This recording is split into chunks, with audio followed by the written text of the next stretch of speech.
Do you want your money with Deutsche Bank? On this segment of the Investment Advisor, we're going to talk about the leading bank, or one of the leading banks in Germany, Deutsche Bank. It's a global franchise, and it makes me sad to see what's happened to Deutsche Bank. Deutsche Bank used to be Germany Inc. It was synonymous with the rise of the German economy, not just in Europe, but worldwide. What's happened to Deutsche Bank? It's almost inconceivable that it's fallen as far as it has. Let's take a look at the chart just to see it in a number. You can see where the stock was up here, and now way down here, it's about $10 a share. $10 a share on a price to book basis is 0.2. It means it's almost out of business.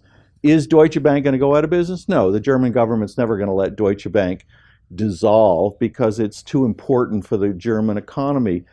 But could it be a buying opportunity for investors such as yourself? It could be. I don't preach turnarounds because I think they're hard to pull off.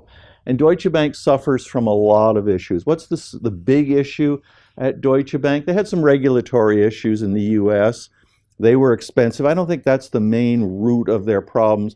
I think the root of the problem is after the financial crisis in 2008, banks had to have more capital and fewer assets. The problem with Deutsche Bank is it doesn't really have a strategy. I know it makes me sad almost to say that. Is it a private bank? Is it a commercial bank? Is it an investment bank? They've never really been sure.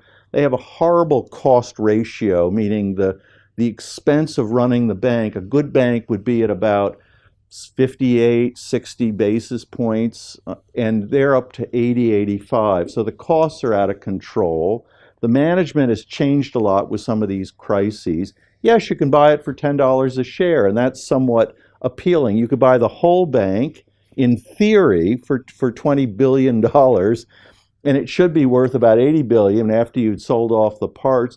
The problem is I don't think the assets are yielding anything. The return on equity is negligible. It's actually losing money kind of in many quarters. And so the sense of Deutsche Bank, as much as I admire in theory the franchise, I can't wrap my arms around what it is Deutsche Bank wants to do in the future. Does it want to be a private bank? Does it want to be an investment bank? When you put your money in Deutsche Bank, either as a depositor or as a shareholder, what are they going to do with it? I'm not sure they've figured it out. And until they've figured it out, sad as it makes me feel and say it, I think stay away from Deutsche Bank. It's all the time we have on the Investment Advisor. I'm your host, Matthew Stevenson, in partnership with Dukascopy TV. Remember, money can take care of you. It cannot take care of itself.